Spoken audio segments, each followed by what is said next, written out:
Hello Star Wars toy fans, this is Jim. Thanks again for taking the time to stop by my channel. Well, the purpose of today's video is to compare the 1985 Droids A-Wing produced by Kenner to the 1997 one produced by Kenner/Hasbro. And there are quite a bit of differences between the two, even though you'll see eBay sellers touting replacement parts like replacement guns, replacement engine nacelles, canopy, battery compartment.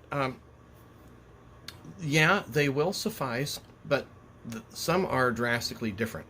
And so that's what this purpose of this video is really to educate folks out there who don't know anything about the Droids A-Wings, because they're very rare, hard to come by, and most oftentimes incomplete, or they have broken pieces when you get them, like mine did.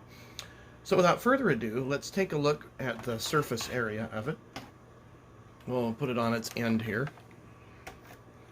And just looking at the top part of the hull, you'll see that the 1985 version has all sorts of stickers on there. By the way, those are reproduction ones, courtesy of Dave at Toy Polloi. You can go on his website and you can download the PDF file of them. Over here we have lots of weathering and airbrushing done by Hasbro, which is really quite nicely done, I think. Go on the bottom side, and you can see there, again, no stickers, surface stickers at all on the 1997 one. In fact, this is the sticker sheet for the 1997 one. These are for the canopy, or not canopy, but the cockpit, and then these two go on the nose, and that's it. So the 1985 doesn't even have the nose stickers. Now, if I open up the canopy itself, you can peer in there, and those are the stickers that came with the Droids A-Wing. So they are a little bit different, but otherwise it's the same exact cockpit. Now back to the underside. The first thing I want to pay attention to is the landing gear. So although landing gear looks the same, we'll put them side by side, you can see that there is a color difference, that the 1997 is a little bit on the lighter side, and it's not quite as glossy of a plastic. Also, take a look at the guns. The 1985 has a much more bluish tinge to it. In addition, the guns are manufactured totally differently. So on the inside of there is a gear, and then that touches a reed, so the guns click. And it can rotate complete 180 degrees. That was very common to have that plastic reed clicker in the Kenner toys.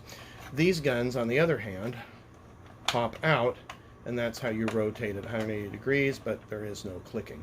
So there is a difference there. Back to the underside. So we have the battery compartment. And above this is a motor. The motor happened to be, well, broken when I got it.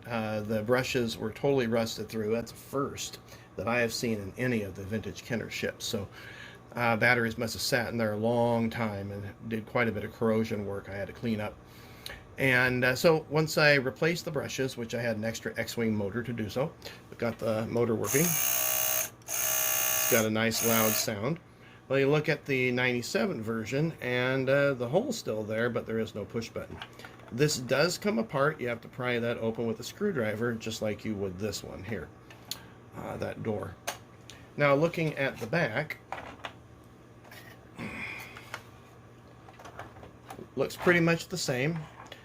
These glass nacelles have faded with time, yellowed, if you will, but otherwise there's not much difference there.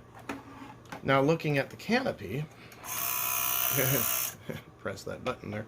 Looking at the canopy, this one has a bluish trim to it, bluish gray, where this one has more of a gunship gray, and it goes around the entire perimeter. So not only on the bottom and the top two areas, whereas here it's not painted on the bottom. Well, that's pretty much the major differences of these two A-Wings. I hope you found this video informative. Please give it a thumbs up if you did. And if you have not subscribed to my channel, feel free to do so. And we'll see you on a future Star Wars toy video. Take care.